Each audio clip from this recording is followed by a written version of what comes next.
आज की दुनिया में हर व्यक्ति बोल रहा है।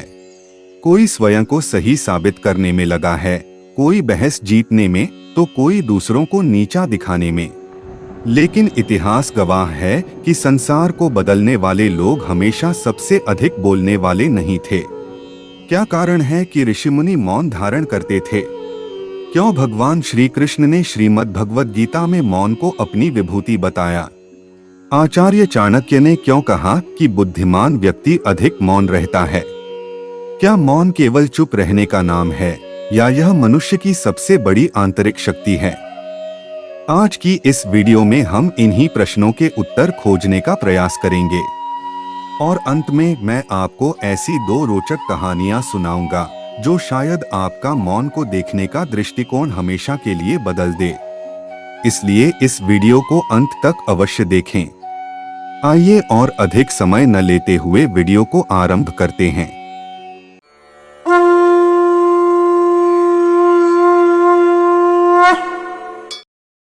नमस्कार दोस्तों, सनातन शिक्षा में आपका हार्दिक अभिनंदन है।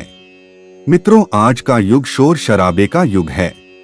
हर व्यक्ति अपनी बात कहना चाहता है, स्वयं को सही सिद्ध करना चाहता है, दूसरों को उत्तर देना चाहता है और हर विवाद में अंतिम शब्द उसी का हो, यह इच्छा सामान्य हो गई है। ऐसे समय में मौन केवल एक आदत नहीं बल्कि एक महान शक्ति बन जाता है। इस संसार में बोलना सरल है, परंतु मौन रहना अत्यंत कठिन है। मौन का अर्थ कायरता नहीं है। मौन का अर्थ यह भी नहीं कि अन्याय को स्वीकार कर लिया जाए। वास्तविक मौन वह है जहां व्यक्ति अपनी भावनाओं का दास नहीं बल्कि उनका स्वामी बन जाता है। याद रखिए, हर विवाद का उत्तर देना आवश्यक नहीं होता, हर आलोचना का जवाब देना आवश्यक नहीं होता और हर व्यक्ति को अपनी सफाई देना भी आवश्यक नहीं होता, क्योंकि कई बार आपका मौन ही आपका सबसे शक्तिशाली उत्तर होता है। सिंह जंगल में इसलिए राजा नहीं कहलाता क्योंकि वह सबसे अधिक दहाड़ता है। वह इसलिए राजा है क्योंकि उसकी उपस्थिति ही उसके सामर्थ्य का परिचय देती है। उसी प्रकार महान व्यक्ति अपनी आवाज से नहीं बल्कि अपने चरित्र और संयम से पहचाने जाते हैं। नदी सबसे अधिक शोर तब करती है जब वह उथली होती है, लेकिन समुद्र जितना गहरा होता है उतना ही शांत दिखाई देता है। ठीक उसी प्रकार ज्ञानवान व्यक्ति कम बोलता है, अधिक सुनता है और सबसे अधिक सोचता है। आचार्य चाणक्य ने कहा है कि अपनी योजनाओं को समय से पहले किसी के सामने प्रकट मत होने दो, और यह तभी संभव है जब आप मौन रहना जानते हो। इतिहास साक्षी है कि जिन लोगों ने संसार को दिशा दी, उन्होंने मौन का महत्व समझा। ऋषिमुनियों की तपस्या मौन में हुई, गहन चिंतन मौन में जन्म लेता है, आत्मज्ञान मौन में प्रकट होता है। मनुष्य का सबसे बड़ा शिक्षक उसका मौन ही होता है, क्योंकि मौन में वह स्वयं से मिलता है। अब प्रश्न यह उठता है कि क्या मौन केवल चुप रहने का नाम है? तो उत्तर होगा नहीं, क्योंकि यदि मन के भीतर क्रोध, ईर्ष्या, अहंकार और द्वेष का शोर चलता रहे तो केवल होंठ बंद रखने से कोई मौन नहीं हो जाता। वास्तविक मौन वह है जहां मन शांत हो, वाणी संयमित हो और बुद्धि जागृत हो। सनातन धर्म में मौन को साधारण गुण नहीं बल्कि तप कहा गया है। मौन रहना शोर का अभाव मात्र नहीं है, यह अस्तित्व की ऐसी अवस्था है जिसके कारण हमें स्पष्टता व शांति मिलती है। हमारी केंद्रित रहने की क्षमता हमारे मौन रहने से संबंधित है। यह अस्तव्यस्तता हमने ही पैदा की है और हम ही उसमें फंसकर सोचते हैं कि यह गड़बड़ किसने की है, हम ही ने तो की है। यह सब भौतिक वस्तुएं, हमारे स्क्रीन पर डिजिटल ऐप, हमारी हर समय की अत्यधिक व्यस्तता, भावनात्मक उलझने आदि सभी पर लागू होता है। जितना ज्यादा हम इन सबको कम कर पाते हैं, उतना ही सहज किसी कार्य पर ध्यान केंद्रित हो जाता है। आइए इसे एक रोचक कहानी से समझते हैं। एक बार एक किसान की कीमती घड़ी उसके खलिहान में काम करते समय खो गई। दूसरों को वह घड़ी भले ही साधारण लगी हो, लेकिन उसके लिए उसका भावनात्मक महत्व बहुत गहरा था।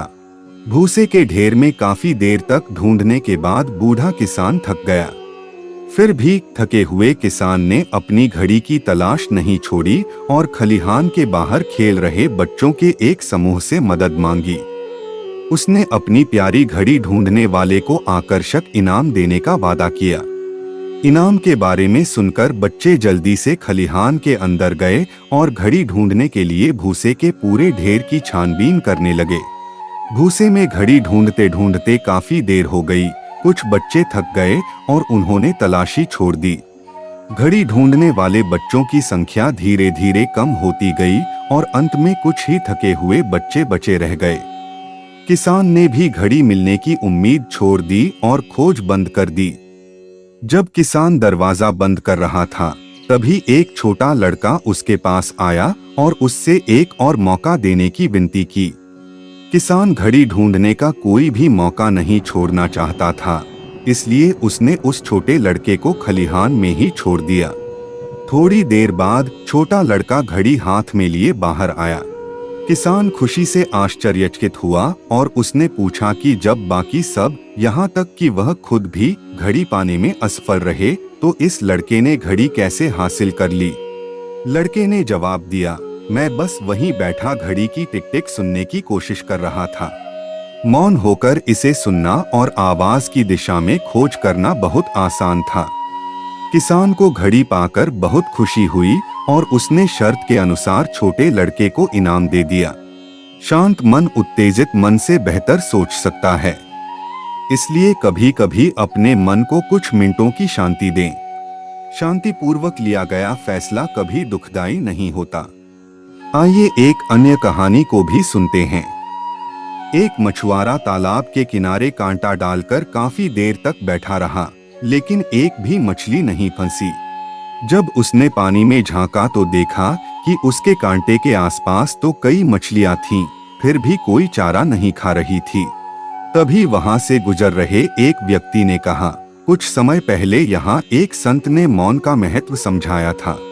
उनके उपदेश का ऐसा प्रभाव पड़ा कि अब जब भी कोई मछली पकड़ने के लिए कांटा डालता है, ये मछलियां अपना मुंह बंद रखती हैं। जब मछली मुंह खालेंगी ही नहीं तो कांटे में फंसेगी कैसे? इसलिए बेहतर यही होगा कि आप कहीं और जाकर कांटा डालो। भगवान ने हर इंसान को 2 आँख, 2 कान, 2 नासिका, 2 बाहें और 2 टांगे यानी प्रत्येक को 2-2 ही प्रदान किया है, पर जीव एक ही दी है। क्या कारण रहा होगा? क्योंकि यह एक ही अनेकों भयंकर परिस्थितियों को पैदा करने के लिए पर्याप्त है। मनुष्य की अधिकांश परेशानियां उसकी वाणी से ही पैदा होती हैं।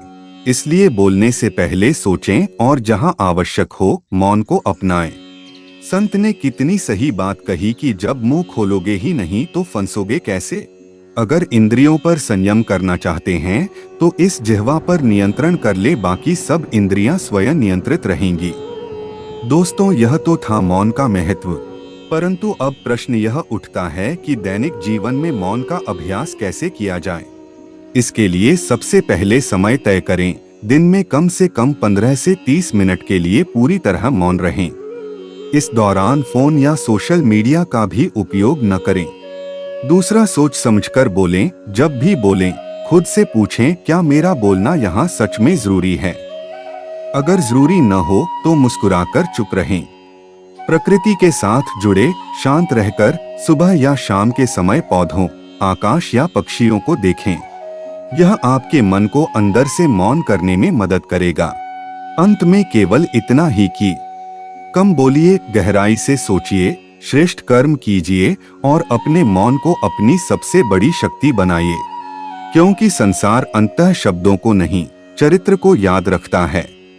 धन्यवाद।